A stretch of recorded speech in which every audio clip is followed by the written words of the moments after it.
don't like him. There's a dark cloud around that man. Mama, please, not everything is spiritual. I love him. This is what has been paying our rent for 5 years. My breast milk? If I did not see it with my own eyes, I would never have believed it. At exactly 2:14 in the morning, I woke up and reached out to touch my husband. His side of the bed was empty, cold. Not just empty, like he went to the bathroom. Cold like he had been gone for a long time. I thought maybe I was dreaming. Maybe I was still half asleep. But then I heard it. Silence. Not normal night silence. The kind of silence that feels like something is hiding inside it. I sat up slowly. My heart was beating fast for no clear reason. The house felt different. Heavy. Still. Watching me. That was the night I found out the truth. That was the night I discovered that for 7 years, my own breast milk had been funding our life, and I wish I never found out how. It has been more than 7 years since I married Samuel. If I close my eyes, I can still remember our wedding day, the music, the dancing, the joy. I remember how proud I felt standing beside him. He was tall, handsome, confident. His smile could calm anyone. He carried himself like a man who knew where he was going in life. People admired him. Women looked at him. And he chose me. My mother did not smile that day. My mother has always been what people call a prayer warrior. She believes strongly in dreams, signs, and spiritual warnings. She fasts often. She prays loudly. She says God shows her things before they happen. The first time she met Samuel, she was quiet. Too quiet. Later that evening, she called me into her room. "I don't like him," she said. I laughed. "Why, Mama? He has not even done anything." She shook her head slowly. "There is a dark cloud around him." I remember rolling my eyes. "Mama, please, not everything is spiritual." But she held my hands tightly. "Be careful," she whispered. "Not everything that shines is light." I thought she was being dramatic. I thought she just did not want me to grow up. I thought love was enough. So I married him. And for years, everything looked perfect. We moved into a beautiful house. We never lacked money.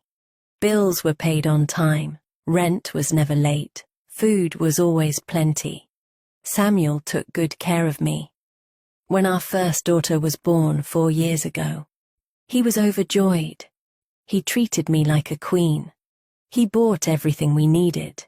He would sit beside me while I breastfed and smile proudly. That was when I first noticed it, his obsession. "Don't waste it," he would say softly whenever milk spilled. "It's okay," I would reply. "There's more." But he would shake his head. "No, Clara. Every drop is precious." At first I thought he meant it in a sweet way. Like he valued my effort, like he respected what my body was doing for our child. When I started pumping extra milk and storing it in the freezer, he was very serious about it. "Label the date," he would remind me. "Make sure it's sealed properly." If any milk stayed too long, he would insist on disposing of it himself. "I'll throw it away," he would say quickly. "You just rest." I thought he was being helpful. When our son was born 2 years later, it became worse. He monitored the freezer. He counted the bottles. Sometimes I would wake up and notice 1 or 2 bottles missing. When I asked him, he would smile. I threw away the expired ones. I believed him. Why wouldn't I? He was my husband. Or was I blind? Back to that night. 2:14 a.m. I slowly got out of bed. My throat was dry, so I walked quietly to the kitchen to get water. The tiles felt cold under my feet. The house was dark except for the small nightlight near the staircase. "Samuel?" I called softly. No answer. I drank some water, but the uneasy feeling did not go away. Then I decided to check the balcony upstairs at the back of the house. From there you can see the backyard clearly. The sky was beautiful that night. The moon was bright. The stars were shining like tiny diamonds. For a second I forgot my fear. Then I looked down, and my heart stopped. Samuel was standing in the backyard, shirtless, his back facing me. In front of him was something I had never seen before, a black clay pot. It looked old. There were cowries tied around its neck with a red string. I froze. Why did we have something like that in our house? Why was it outside at 2 a.m? He was holding something in his hand, a bottle. My eyes widened. It looked exactly like the bottles I used to store breast milk. No, it was one of them. I watched as he removed the cover slowly, carefully, like someone performing an important task. Then he lifted the bottle and poured the milk into the clay pot.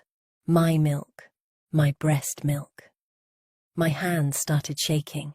This cannot be real, I thought. Maybe I am dreaming. Maybe this is a nightmare. But I was awake. I could see everything clearly. He finished pouring it and gently shook the pot as if mixing something inside. That was when it hit me. This is not normal. This is not disposal. This is not care. This is something else. I could not breathe properly. All the times he said, "Don't waste it." All the times he said, "Every drop is precious." All the times bottles disappeared. It was never about hygiene. It was never about helping. It was something else, something dark. My mother's voice echoed in my mind. There is a dark cloud around him. My body moved before my brain could think. I ran downstairs. I did not even realize I was crying until I felt tears on my cheeks. I opened the back door and stepped into the yard. "Samuel!" I screamed. He turned slowly. He was not surprised. That is what scared me the most. He did not look guilty. He did not look shocked.